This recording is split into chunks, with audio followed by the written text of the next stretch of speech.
That Michigan victory over Penn State, literally the entire victory is presented by Manscaped, just like the show is. Michigan Football Report presented by Manscaped. Go to manscaped.com, use promo code GOBLUE for 20% off your order this holiday season. Get some awesome men's grooming products and free shipping. All right, folks. Michigan beats Penn State 21-17. Harbaugh gets a victory on the road against a ranked team. Okay, it's not college football playoff ranked, but they're still ranked in the AP poll, and that's usually what these pundits and scribes that try and take down Harbaugh, not me, of course, always like to point to. He's this and this against the AP. They always reference the AP, so this will count in the good column for Jim Harbaugh. So Michigan wins.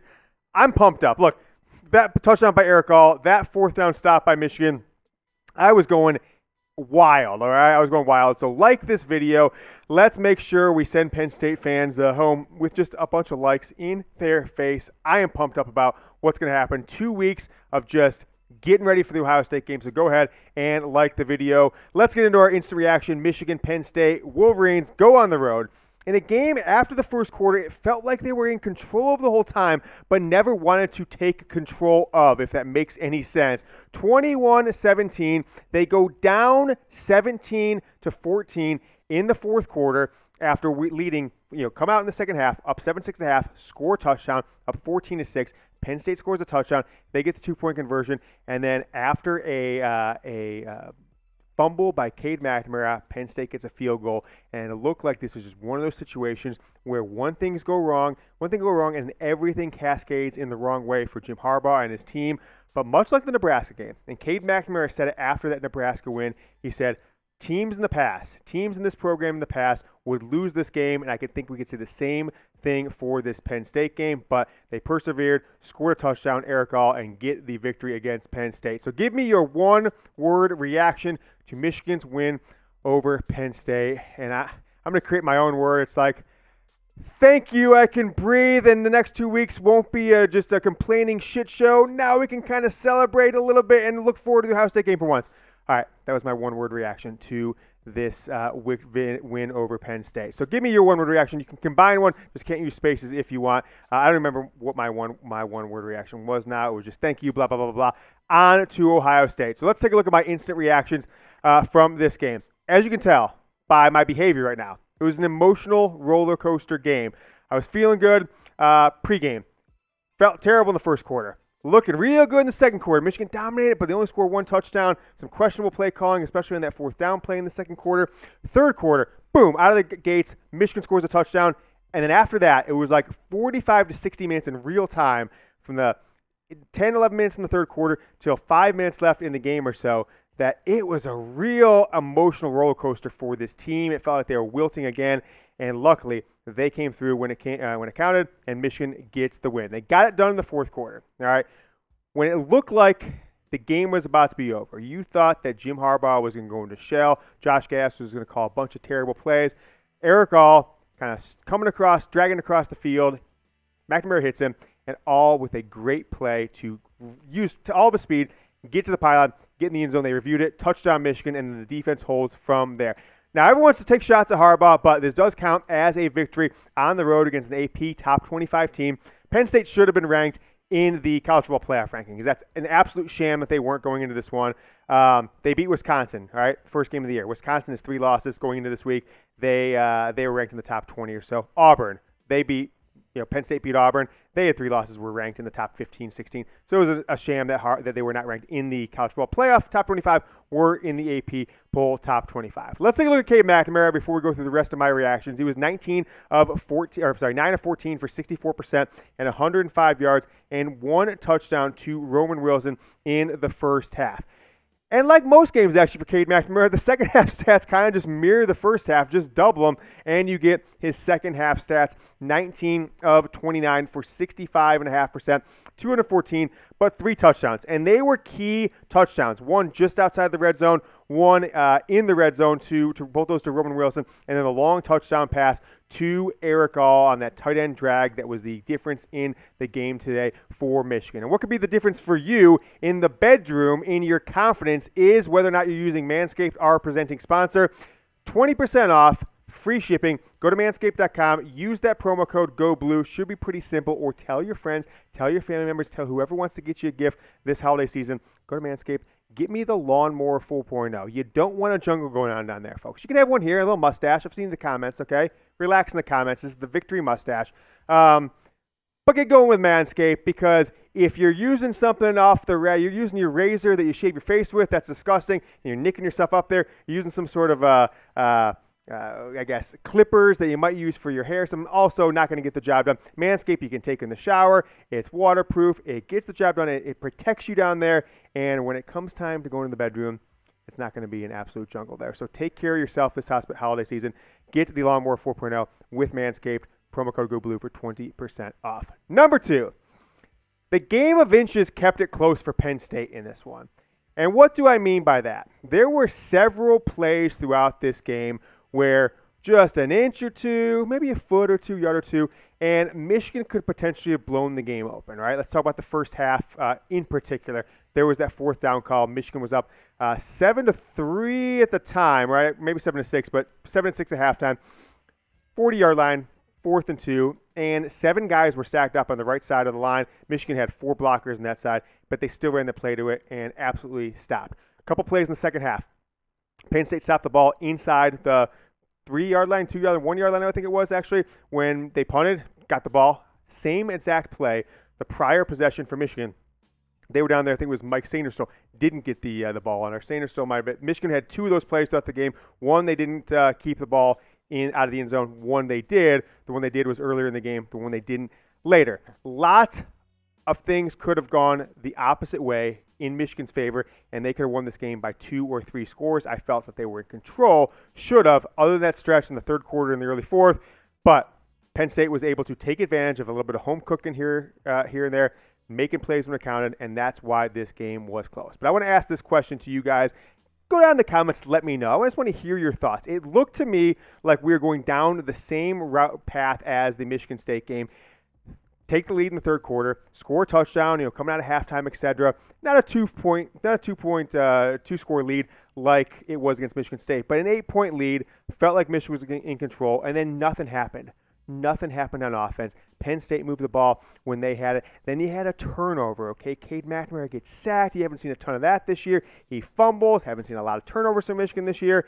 And everything looked like it was going the wrong their way. Frankly, it looked like Michigan was falling apart. I was falling apart watching the game, all right? Producer Jack, who's with me, he's falling apart because he wants to have a positive focus show here. He thinks I'm going to start throwing things at the TV. But nevertheless, I give Michigan a lot of credit. Jim Harbaugh had a great speech in the locker room that I just watched before we filmed this. Just saying, look, you Michigan players, you football players, you've prepared for games like this your whole life. Nothing's going to be easy. Every team is going to have chances that they're going to, the ball is going to be in their hands to win or lose the game. The defense will have to make a stop to win or lose the game. And Michigan's offense and their defense came through in the final 5-6 minutes of the game to get it done. Let's take a look at the stats before we continue on with my instant reactions. Michigan, 361 yards of offense, 217 and 3 touchdowns for Cade McNamara, 144 yards rushing. And those were all Hassan Haskins, and we'll talk about him here just in a second. Penn State did a little bit better than normally do rushing. They don't really have much of a rushing offense. One player did have 92 yards. I'm sorry, that was rushing. One player did have 90 yards on 20 carries for Penn State, Kayvon Lee. So they got the ball, they got the things going a little bit on offense in spurts, but for the most part, Michigan dominated the second quarter and then got it done when it counted in the second half of the fourth quarter, back half of the fourth quarter. So that is the stat line for this game. So I want to ask you guys, before my rest of my instant reactions, if you haven't yet, subscribe to the channel. We've only got a couple more games left in the season, plus hopefully a Big Ten title game, college football playoffs. We'll see what happens there, but if not, we'll roll into the offseason with Michigan football recruiting news and all kinds of offseason rumors, news, spring football. Subscribe to the channel, youtube.com/Michigan TV. If you've already subscribed, just recommend us to a friend. Help us grow organically with true Michigan fans. I mentioned those 2 games left in the schedule. You should know this already, but Michigan will head on the road 3:30 next weekend at Maryland. I don't want Michigan to overlook this game, but I'm already overlooking it personally, and that's, I guess, why I'm not on the team, right? Why I'm not coaching. But today's game really was the difference between the next 2 weeks, the next 13 and a half days being Positive and wildly negative. Had Michigan lost this game after what it looked like they were going towards, which was a victory, and they gave it up again and lost, man, this would be a really negative next 2 weeks. But now it'll be positive. Get it done in Maryland. I don't care what happens in that Maryland game. You go into Ohio State game, you'll be ranked either 5th or 6th in the country, and with a chance to win the game. Ohio State be favored, but you have a chance to win the game, make it to the Big Ten title game, make it to your first college football playoff. Number 3, thank you to Hassan Haskins, right? No Blake Corum for basically the second week in a row, which I told you yesterday in the show. His dad had put out on Facebook. Corum only had 1 carry and then was injured in the first half against Indiana. But Hassan Haskins was an absolute workhorse today, absolute beast. After 27 carries last week, he has 31 carries for 156 yards rushing today, putting it down on the ground for 5 yards per carry. Michigan needed every single one of them, believe me, especially there in the last drive where they could have scored a touchdown and made it 28 to 17 final, but decided to kneel the ball down. Haskins got a couple first downs. Very smart play by him to not go out of bounds one time when it looked like he could have, fell backwards into bounds. Also got it done through the air. 5 catches for Hassan Haskins for 45 yards on the day. So thank you so much to him. I just have really enjoyed watching him play for the last 3 seasons, and really just, I'm bummed that we've only got 2 regular season games potentially likely with Hassan Haskins. He could come back next year. Frankly, he has 2 years of eligibility technically, but all signs are pointing to now is that he'll likely go pro after this year. But Donovan Edwards, a lot of talk about him stepping up today, and nothing really took place. 2 carries, 2 yards in the day for Michigan's borderline 5-star, but very widely hyped running back Donovan Edwards. I don't know if they didn't trust him, if he was still injured or lingered a little more than expected, but didn't really get anything done there when he had the opportunity to backfill into that lightning role that Blake Corum left behind, given that Corum didn't play today with an injury. Also not expecting Corum to play next week against Maryland, hopefully holding out hope for the Ohio State game. Question for you guys, right? Is Hassan Haskins Michigan's best running back since Mike Hart? I think this is a yes. I don't think there's any question at this point for me. Some people say, Fitzgerald Toussaint, who's the guy? Davion Smith, Karan Higdon, etc., etc. But let me know what you guys think. Go down in the comments, type Y for yes, type N for no. I am thankful for Hassan Haskins this holiday season. I hope you guys are too. I am typing my yes. How about in the defense? Aidan Hutchinson, David Ojabo. This is turning into an historic duo for Michigan. Both of them have a chance to break Michigan's single-season sack record, and right now they've got combined the most sacks by teammates in the history of the school, and you still have 2 regular season games left in a season, so that is quite the accomplishment for them. We're going to talk a little bit more about these guys, but want to remind you, college football playoffs is coming up Tuesday night, 6:45 Eastern. We will have it live here on YouTube, not this channel, but the parent channel, Chat Sports, youtube.com/chatsportstv. I'm going to put the link down in the comments and the description of this video. Go down, subscribe, set yourself a reminder for Tuesday. Join us, turn on those notifications. You get it, boom, Chat Sports Live, College Football Playoff Rankings Live. We get them the exact same time as TV or ESPN. None of the spin, none of the commercial breaks. So join it, watch with us, see if Michigan stays at 5, 6, maybe they move up to 5. Who knows what happens in these rankings. So join us on Tuesday night. I'll be live on the show with my man Harrison Graham. Look at these stats for these guys. David Ojabo, Aidan Hutchinson, combined 11 tackles on the day for Michigan's defensive end superstars, both of which who are now projected by a lot of people to be first-round picks, potentially even top 10 picks. 3 sacks for Hutchinson, 2 for Ojabo, 40 yards of sack, negative sack yards for those guys combined. Also, a couple quarterback hurries, quarterback hits, and the 11 tackles combined. They made life miserable for Sean Clifford. There were a couple times today I thought Clifford might not make it, might get injured, get kicked out of the game, knocked out of the game with injury. 23 of 43, 53% completion, 205, and 1 touchdown. But how about Jahan Dotson? Penn State star wide receiver, 240-some yards last week versus Maryland, 3 touchdowns. Mostly kept in check. He had a couple game-breaking plays that looked like, he's going to break this one for a touchdown. Michigan was lucky to get a tackle on him, but they kept him in check. 61 yards for a guy averaging 102 per game coming in, one of the best players in the country, a top 15 projected pick by Mel Kiper in the NFL draft. I was glad to see, and Michigan secondary didn't get burned by a single big-time wide receiver like we've seen so many times in the past. But enjoy these next few games, at least 3 games left in the season. Maryland, Ohio State, bowl game, if they were to lose one of those two games, don't make it to the Big Ten title game. Enjoy them for the fact that you get to see what I think are the best defensive lineman teammates in the history of this school.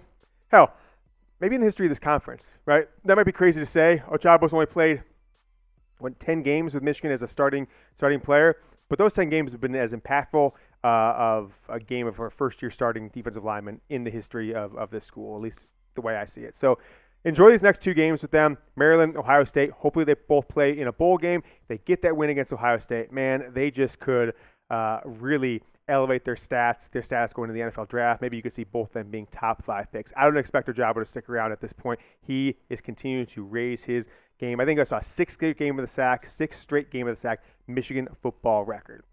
Last one today is Roman Wilson and Erick All stepped up. When Michigan needed to score touchdowns through the air, with Blake Corum out, with Hassan Haskins having to do all kinds of things, 30 carries, 31 carries, 5 catches, these guys were there when it counted to score touchdowns. And it was much like Luke Schoonmaker last week. Take a look at Roman Wilson. 3 catches, but 2 of them for touchdowns. One just outside the red zone, 21-yard touchdown, and then another one when Michigan was like the 2-yard line, and he did like a fake block. It was like one of those old Tim Tebow plays where he looked like he was going to run and jumped up and threw it. Not necessarily that, but play action. Roman Wilson faked like he was going to block and then just streaked to the center of the end zone, caught the ball, great hands with like a soft cast on his hand. So awesome day for him. Erick All also scored a touchdown on that streak play, that drag play across the middle. I want to take a glance at his stats. Okay, 4 catches, 16 yards per catch, and that 1 touchdown. But that is the show for today, folks. Make sure you subscribe to the channel, youtube.com/Michigan TV. Check back with us tomorrow morning. Subscribe, turn notifications. You'll get the video on your phone. We'll have our Overreaction Sunday coming up tomorrow. Going to be exciting 2 weeks coming up for Michigan. They'll enter the Ohio State game with everything still in front of them. So really excited to see. Till tomorrow, go blue.